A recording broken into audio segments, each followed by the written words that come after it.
The sky over Makori village was swollen with clouds, dark and restless, as though it carried the weight of 1,000 unshed tears.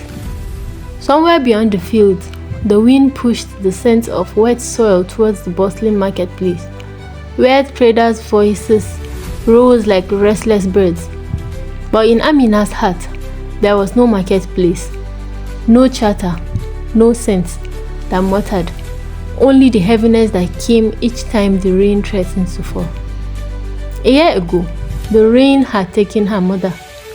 It had been the season when crops were supposed to drink deeply, when the river should have swelled with joy, but instead, it was the season of sickness. Fever spread through the village like an uninvited shadow, striking without warning. One evening, Mama returned from the roadside stall, shivering. Her basket of roasted corn barely touched. By the third night, she couldn't sit up. Amina was only 17, still holding on to her dream of becoming a nurse in the city. She believed she could save her mother if she tried hard enough. She boiled herbs, prayed until her voice cracked, and refused to sleep.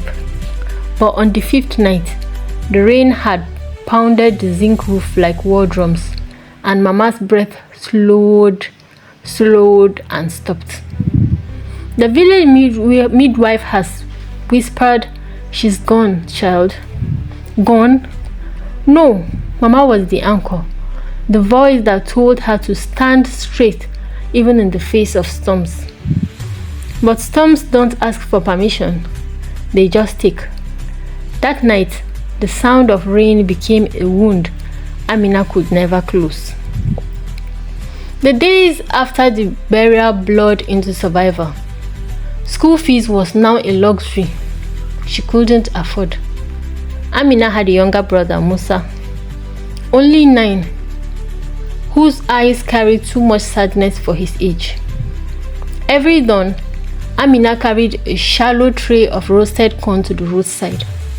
She learned to force a smile for strangers, to wave at the drivers who stopped, to count coins quickly so no one cheated her. Some days were good, others ended with legs aching and her hands smelling of smoke, only for her to return home to find Musa waiting with his own small needs. Sandals without holes, pencils for school. Somehow, she always found a way. She never cried, not once. She feared if she started, she might never stop. One night, as thunder rolled across the sky, Musa's voice broke the silence. "Amina, why don't you cry?"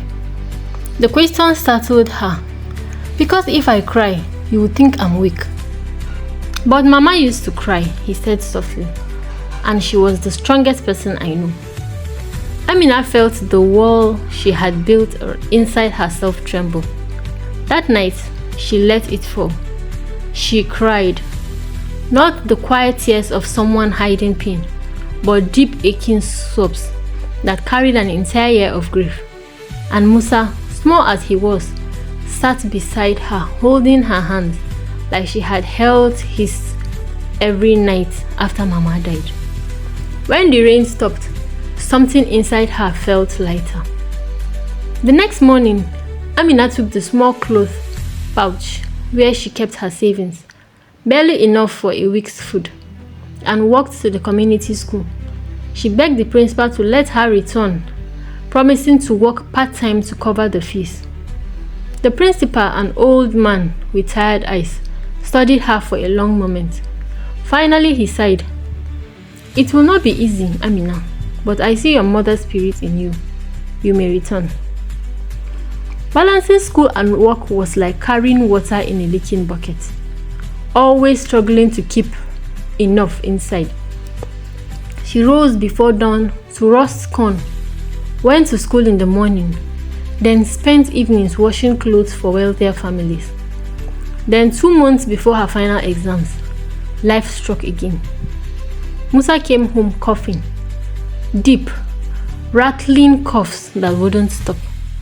At first, she thought it was the harmattan dust, but by the third day, his fever was so high, he barely spoke. At the clinic, the nurse frowned. He needs medicine, real medicine, but it's not cheap. Amina's chest tightened. The small savings she had scraped together for exam registration was exactly the amount the nurse mentioned.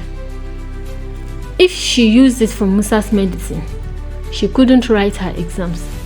If she didn't, she risked losing the only family she had left. The choice wasn't a choice at all. She spent every coin. For 2 weeks, Musa's condition was uncertain. She barely slept, spoon-feeding him both and sponging his forehead at night. Her books gathered dust in the corner. When Musa finally whispered, "I'm hungry," she wept with relief. But then the truth hit. Exam registration had closed. She had missed the deadline. Her dream was over. The next morning, a knock came at the door. It was the principal. He had heard about Musa's illness and Amina's sacrifice. Without a word, he handed her a slip of paper. "Someone paid for your exams. You have 1 week to prepare. Make it count." He didn't say who it was, but Amina suspected. The quiet woman who brought corn from her every week and once said, "Your mother helped me when no one else would." Amina studied harder than ever. She recited notes while roasting corn, revised while stirring porridge, turned every moment into a lesson. One exam day, she walked into the hall with no fancy pen or bag, just determination. 2 months later, she stood in the schoolyard, her worn white dress pressed as best as she could manage, clutching a scholarship letter to the nursing college in the city. Musa stood beside her, healthy again, holding the corner of her dress like he used to hold Mama's wrapper. The sky darkened. When the first drop of rain fell, she closed her eyes. This time, the rain didn't sound like grief. It sounded like Mama's voice saying, "You carried the rain inside you, my child.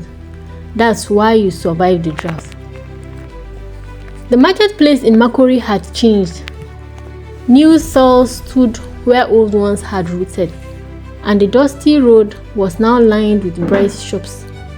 But the smell of roasted corn was the same, drifting through the warm evening air.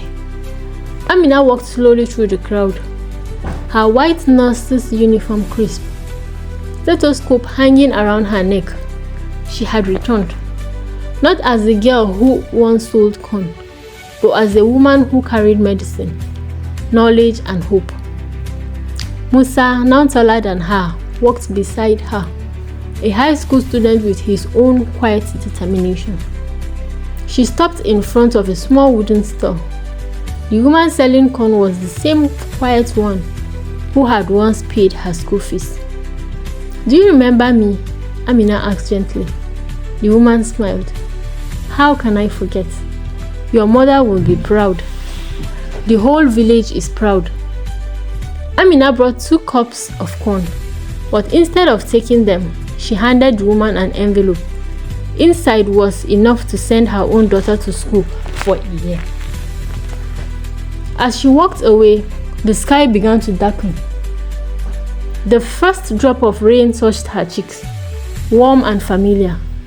She looked up and whispered, "I am home, Mama." And for the first time, she knew the rain was not longer just her mother's last gift. It was hers too, to give to others. That is the end of the story. Thanks for being part of this channel. I appreciate your subscription and I appreciate your likes. Please continue to subscribe, like, and share our stories for more. Thank you.